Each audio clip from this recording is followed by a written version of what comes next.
Rotation of a mirror एक important point समझते हैं। समझें, ये हमारे पास है एक रिफ्लेक्टिंग सरफेस और इस सरफेस पर ये हो गया नॉर्मल से आई एंगल पर इंसिडेंट लाइट रे आ रही है इस तरह से, दिस इज इंसिडेंट रे, और रिफ्लेक्ट होकर इतने ही एंगल पर चली जाती है, दिस इज रिफ्लेक्टेड रे। ठीक है भाई, ये इंसिडेंट रे आई एंगल पर आई और आई पर ही रिफ्लेक्टेड रे चली गई।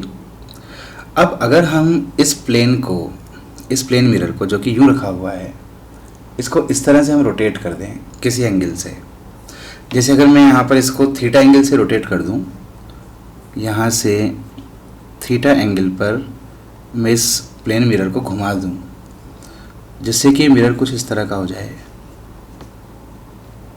इस तरह से।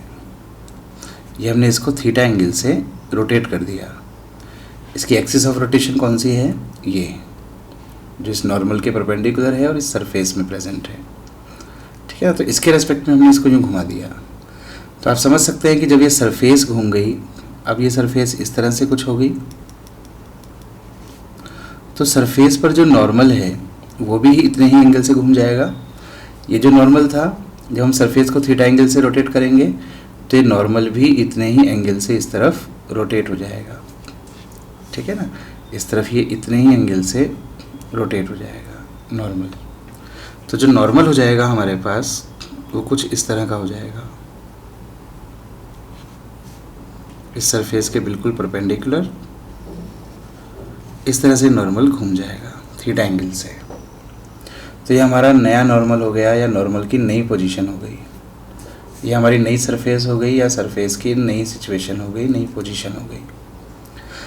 अब भाई रिफ्लेक्टेड रे कैसी हो जाएगी?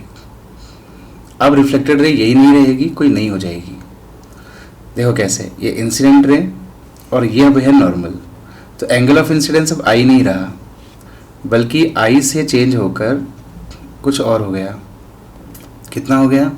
आई तो था यहाँ से यहाँ तक का एंगल, और अब इसमें थीटा भी ऐड हो जाएगा। तो एंगल ऑफ इंसिडेंस अब हो जाएगा आई प्लस थीटा। तो आई प्लस थीटा एंगल पर इंसिडेंट रे आ रही है नॉर्मल के साथ, और लॉ ऑफ रिफ्लेक्शन कहता है कि जितने एंगल पर आती है उतने ही एंगल पर रिफ्लेक्ट होगी। तो यहाँ से आई प्लस थीटा एंगल पर ही रिफ्लेक्ट होगी ये। तो अब जो रिफ्लेक्टेड रे होगी वो इस तरह से होगी, this is changed position of reflected ray. और रिफ्लेक्टेड रे अब इस नए नॉर्मल के साथ जिस एंगल पर जा रही है, एंगल ऑफ रिफ्लेक्शन हो जाएगा वो आई प्लस थीटा। तो एंगल ऑफ इंसिडेंस भी आई से चेंज होकर आई प्लस थीटा हुआ, तो एंगल ऑफ रिफ्लेक्शन भी आई से चेंज होकर आई प्लस थीटा हो गया। हम यहाँ पर ये फाइंड करना चाहते हैं कि रिफ्लेक्टेड रे कितने एंगल से घूम गई, व्हाट इज दिस एंगल। तो इस एंगल के लिए हम क्या कर सकते हैं, इसको फाइंड करने के लिए हम यहाँ से यहाँ तक के इस एंगल में से, ठीक है ना, यहाँ का जो पूरा एंगल है उसमें से हम इस एंगल को माइनस कर सकते हैं, ये वाले एंगल को, तब हमें ये एंगल मिल जाएगा। पर ये वाला एंगल क्या होगा, ये एंगल कितना हो जाएगा, सोचें ज़रा। तो इसके लिए आप देख सकते हैं कि यहाँ से लेकर और यहाँ तक ये एंगल था आई, है ना, पुराना वाला नॉर्मल और रिफ्लेक्टेड रे, इनके बीच एंगल था आई। उसमें से थीटा माइनस कर दिया तो ये एंगल बच गया I minus theta. So this angle is I minus theta. हमें चाहिए ये वाला एंगल, तो ये एंगल हो जाएगा आई प्लस थीटा और उसमें से माइनस करेंगे आई माइनस थीटा को। So this angle will be I plus theta minus I minus theta. I से आई कैंसिल हो जाएगा और थीटा ऐड हो जाएंगे और ये हो जाएगा 2 theta. Means reflected ray 2 theta angle से रोटेट हो जाएगी। कब? जब हम इस प्लेन मिरर को थीटा एंगल से रोटेट करेंगे। और आप देख रहे हैं जिस डायरेक्शन में हमने मिरर को रोटेट किया था उसी डायरेक्शन में ये रिफ्लेक्टेड रे भी रोटेट हुई है ना, और डबल एंगल से रोटेट हुई है। तो क्या रिजल्ट हम याद रख सकते हैं? हम याद रख सकते हैं कि if mirror is rotated by angle theta, then reflected ray is rotated by 2 theta in same direction. Same direction का मतलब है अगर आपने एंटी क्लॉकवाइज घुमाया है तो रिफ्लेक्टेड रे भी एंटी क्लॉकवाइज घूमेगी, और अगर आपने क्लॉकवाइज घुमाया है मिरर को तो रिफ्लेक्टेड रे भी क्लॉकवाइज ही घूमेगी, बट डबल एंगल से, है ना। आपने अगर थीटा से घुमाया है तो रिफ्लेक्टेड रे घूमेगी 2 थीटा से। इसी तरह का एक और रिजल्ट भी मैं आपसे कहूँगा, वो याद रखें। कौन सा रिजल्ट? मान लीजिए कि ये हमारे पास है एक रिफ्लेक्टिंग सरफेस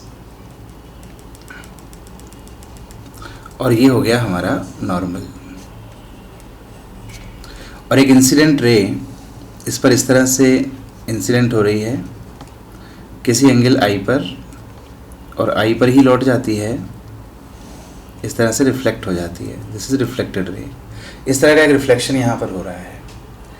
अब अगर हम इंसिडेंट रे को इसी पॉइंट पर इंसिडेंट करें बट एक डिफरेंट एंगल पर, यानी कि इंसिडेंट रे को थोड़ा सा इस डायरेक्शन में रोटेट कर दें, सपोज थीटा एंगल से, तो अब इंसिडेंट रे जो है वो इस तरह से इंसिडेंट होती है, यूं,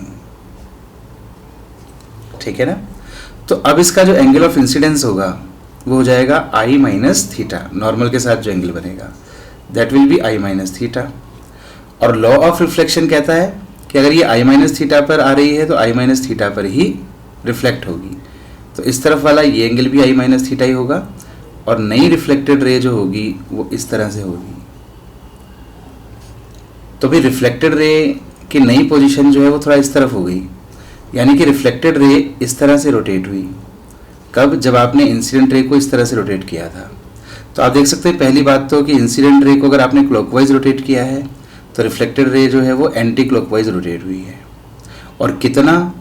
तो आप यहाँ पर देख सकते हैं ये आई और ये थीटा से रोटेट किया था तो ये आई माइनस थीटा, तो इस तरफ भी आई माइनस थीटा रह गया, ये पूरा था आई, तो ये एंगल डेफिनेटली थीटा होगा। मीन्स इसको थीटा इधर करेंगे तो ये भी थीटा इधर हो जाएगी, इसको इधर किया ये इधर हो गई, मीन्स इसको क्लॉकवाइज और इसको anti clockwise.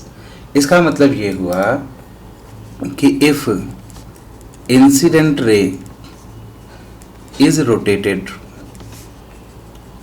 by angle theta, then reflected ray is rotated by same angle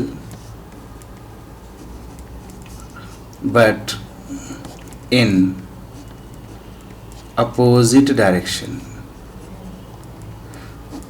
तो दो रिजल्ट आप याद रख सकते हैं। एक तो जब आप इंसिडेंट रे को थीटा एंगल से घुमाते हैं तो रिफ्लेक्टेड रे अपोजिट डायरेक्शन में थीटा एंगल से रोटेट हो जाती है, और एक ध्यान रख सकते हैं कि जब आप मिरर को थीटा एंगल से रोटेट करते हैं तो रिफ्लेक्टेड रे सेम डायरेक्शन में डबल एंगल से रोटेट हो जाती है। ये सेम डायरेक्शन में होती है, इस केस में अपोजिट डायरेक्शन में, इस केस में डबल एंगल से, इस केस में सेम एंगल से। दोनों ही रिजल्ट इंपॉर्टेंट हैं और आपको याद रख देने चाहिए।